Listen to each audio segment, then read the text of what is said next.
छठ पर्व पर भूल से भी नहीं करें। 5 गलतियां, नहीं तो पूरा जीवन बर्बाद हो जाएगा। और कहा जाता है कि छठी मैया को अर्घ देने के दौरान सुहागन महिला कोई भी गलती कर देती है तो इसका सीधा प्रभाव उनके बच्चे और पति पर देखने को मिलती है। यानी कि सुहागन को छठ पर्व के दौरान कोई भी ऐसी गलती नहीं करनी है, जो कि आज के वीडियो में हम बताने वाले हैं। और इस वीडियो में हम जानेंगे कि छठ पूजा किस दिन पड़ रही है। प्रिय भक्तों, स्वागत है आप सभी का हमारे चैनल वास्तु सफर में। दोस्तों, इस वीडियो में आज की वीडियो बेहद ही खास और ज्ञानवर्धक है। आज की वीडियो उन सुहागन के लिए बनाई गई है जो पूजा पाठ तो करती है, पर उन्हें पूजा का कोई फल नहीं मिलता। अगर आप भी पूजा पाठ करते हैं और आपको भी पूजा का कोई फल नहीं मिलता है, तो कुछ ऐसी गलतियां होती हैं जो हमारी माताएं बहनें जरूर कर देती हैं। आज हम आपको उसी के बारे में बता देते हैं कि वह कौन सी गलतियां कर देती है जिससे हमें भगवान की कृपा नहीं हो पाती। किन कर्म से हमें भगवान की कृपा प्राप्त नहीं हो पाती, यानी कि छठ पर्व में ऐसी गलतियां भूल कर भी ना करें। माताएं बहनों, आज की वीडियो बेहद ही खास और ज्ञानवर्धक होने वाली है। इसीलिए अगर आप छठी मैया के सच्चे भक्त हैं तो कमेंट बॉक्स में जाकर जय छठी मैया अवश्य ही लिखें, जिससे आपकी सभी इच्छाएं, मनोकामनाएं एवं छठी मैया की कृपा आप पर बनी रहे और आपके घर में सुख समृद्धि, धन दौलत और ऐश्वर्य की प्राप्ति हो। आज हम आपको वह गलतियां बताने जा रहे हैं जो आप भूलकर भी छठ पर्व के दौरान नहीं करें। और अगर आप ऐसी गलतियां करते हो तो आपको पूजा का फल नहीं मिलेगा। उससे पहले जान लेते हैं कि छठ पूजा किस दिन से शुरू हो रहा है और कब है। छठ पूजा प्रकृति को समर्पित पर्व है, जिसमें सूर्य देव और छठी मैया की पूजा होती है। यह पर्व 4 दिनों तक चलता है, जिसका आरंभ चतुर्थी तिथि से हो जाता है और समापन सप्तमी तिथि पर होता है। छठ पर्व पर व्रती जल में प्रवेश कर सूर्य देव को अर्घ्य देते हैं। छठ पूजा की शुरुआत 5 नवंबर 2024 दिन मंगलवार को, यानी कि नहाए खाई से हो रही है। छठ पूजा के पहले दिन श्रद्धालु नदी या तालाब में स्नान करते हैं और केवल शुद्ध और सात्विक भोजन ग्रहण करते हैं। दूसरे दिन बुधवार यानी 6 नवंबर 2024 को खरना है। इस दिन व्रती दिन भर निर्जला उपवास रखते हैं और शाम को पूजा के बाद प्रसाद के रूप में खीर, रोटी और फल खाए जाते हैं। तीसरे दिन यानी कि 7 नवंबर 2024 को संध्या अर्घ्य है। इस दिन व्रती सूर्यास्त के समय नदी या तालाब के किनारे जाकर सूर्य देव को अर्घ्य देते हैं। यह छठ पूजा का सबसे महत्वपूर्ण दिन होता है। चौथे दिन यानी कि 8 नवंबर 2024 को प्रातःकालीन यानी सुबह में उगते हुए सूर्य को अर्घ दिया जाता है, जिसके बाद व्रती अपना व्रत तोड़ते हैं और प्रसाद वितरण करते हैं। छठ पर्व को हिंदुओं के सबसे शुभ त्योहारों में से एक माना जाता है। दोस्तों, छठ पूजा में छठी मैया को यह 3 चीजें कभी मत चढ़ाना। भूलकर भी ऐसी छठ पूजा कभी मत करना। घोर पाप लगता है और व्रत टूट जाता है। छठी मैया क्रोधित हो जाती है। दोस्तों, हिंदू पंचांग के अनुसार छठ पर्व कार्तिक मास के शुक्ल पक्ष की षष्ठी तिथि को मनाया जाता है। हमेशा दीपावली के बाद पड़ता है, जो कि परंपरा से प्रारंभ होता है। यह व्रत करने वाले व्रतधारी 36 घंटे तक का निर्जला व्रत रखते हैं, जिसके बाद छठी मैया की आराधना और सूर्य देव को अर्घ्य देने के बाद इस व्रत का समापन किया जाता है। दोस्तों, सबसे पहले हम यह जानते हैं कि ऐसी कौन सी महिलाएं हैं जिन्हें छठ पूजा नहीं करनी चाहिए।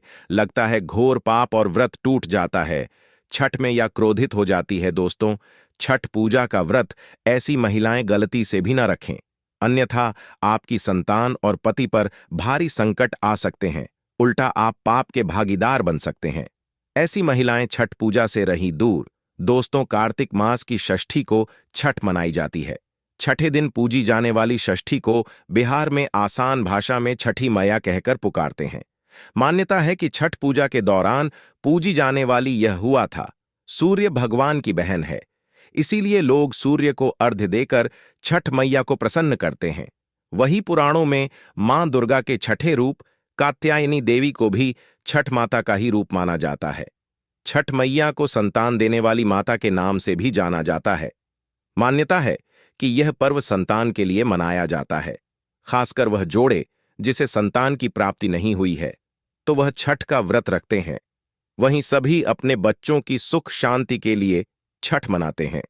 लेकिन क्या आप जानते हैं, कुछ ऐसी महिलाएं भी हैं जिन्हें छठ पूजा का व्रत गलती से भी नहीं रखना चाहिए। यह सबसे बड़ा घोर पाप माना जाता है। महिलाएं ऐसी गलती कभी ना करें।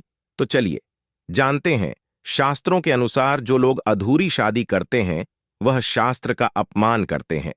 अधूरी शादी जैसे कि कोर्ट मैरिज और शादी के बिना ही संतान की उत्पत्ति कर देना सबसे बड़ा पाप है। ऐसे में छठ पूजा का व्रत ऐसे लोगों को अपने संतान के लिए कभी नहीं रखना चाहिए, क्योंकि आपने हिंदू रीति रिवाजों के अनुसार 7 फेर नहीं लिए हैं। और वही बिन शादी के जब ऐसे लोग साथ में रहते हैं तो समाज में ऐसा रिश्ता कलंकित होता है। इसीलिए उसे स्त्री किसी भी धार्मिक कार्य में तभी सफल व शामिल हो सकती है जब वह अग्नि के साथ फेरे ले ले। ऐसी शादी को ही शास्त्रों में सर्वश्रेष्ठ माना जाता है। ऐसे में अगर आपकी अधूरी शादी है तो आप छठ पूजा कभी ना करें।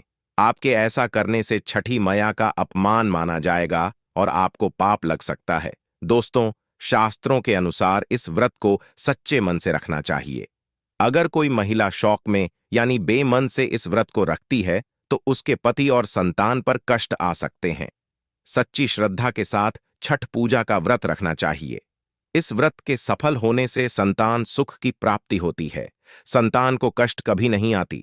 छठी मैया करती है, रक्षा घर परिवार होता है खुशहाल। छठ पूजा करने से सैकड़ों यज्ञों के फल की प्राप्ति होती है। परिवार में सुख समृद्धि व धन की प्राप्ति होती है।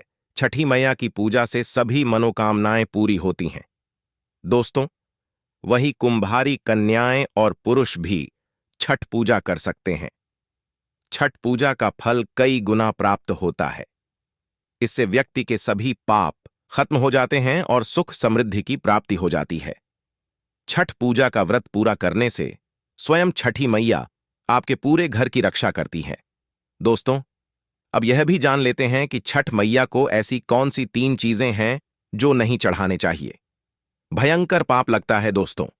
नंबर 1, सूर्य भगवान को अर्घ देने के लिए तांबे का लोटा ही प्रयोग कर, लेकिन भूलकर भी चांदी, स्टील, शीशा और प्लास्टिक के बर्तन से अर्घ नहीं देना चाहिए। इससे व्रत टूट सकता है। दोस्तों, नंबर 2, व्रत के दौरान घर में कभी भी मांसाहार ना बनाएं और ना ही परिवार में किसी को खाने दे।